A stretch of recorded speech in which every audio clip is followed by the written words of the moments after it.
पौर्णिमा ग्रहणाच्या संयोगात 19 बाहुल्यांचा भाणामती उतारा, कुरुंदवाडमध्ये खळबळ।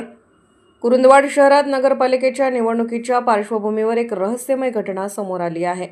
शिरडोन रस्त्यालगत नदीकाठावर पौर्णिमा आणि ग्रहणाच्या दुहेरी संयोगात भाणामतीचा संशयास्पद उतारा आढळून आला।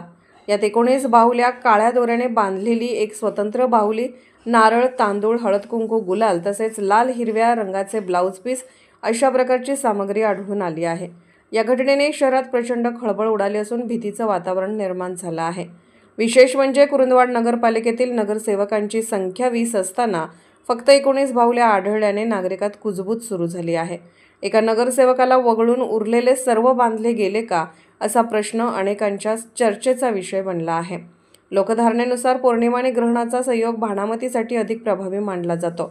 त्यामुळे ही घटना केवळ अंधश्रद्धेचा भाग की एखाद्या राजकीय रणनीतीचा भाग, यावर संशय व्यक्त होत आहे। निवडणुकीच्या तोंडावर ही घटना समोर आल्याने राजकीय खळबळ उडाली आहे। या प्रकारातून एखाद्या संभाव्य उमेदवाराने विरोधकांना राजकीयदृष्ट्या बांधण्याचा प्रयत्न तर केला नाही ना, अशी चर्चाही रंगली आहे। पोलीस प्रशासनाकडून तपास सुरू असून घटनेमागील उद्देश आणि जबाबदार व्यक्तीचा शोध घेतला जात आहे। दरम्यान शहरातील नागरिकात भीती व कुतूहलाचं वातावरण असून ही अंधश्रद्धेची घटना की सूचक राजकीय डावपेच, यावर संभ्रम कायम आहे। घटनास्थळी आढळलेली सामग्री, त्यामागील गूढता आणि निवडणूक जवळ असल्यामुळे 2 दिवस कुरुंदवाडमध्ये ही घटना चर्चेचा केंद्रबिंदू बनली आहे।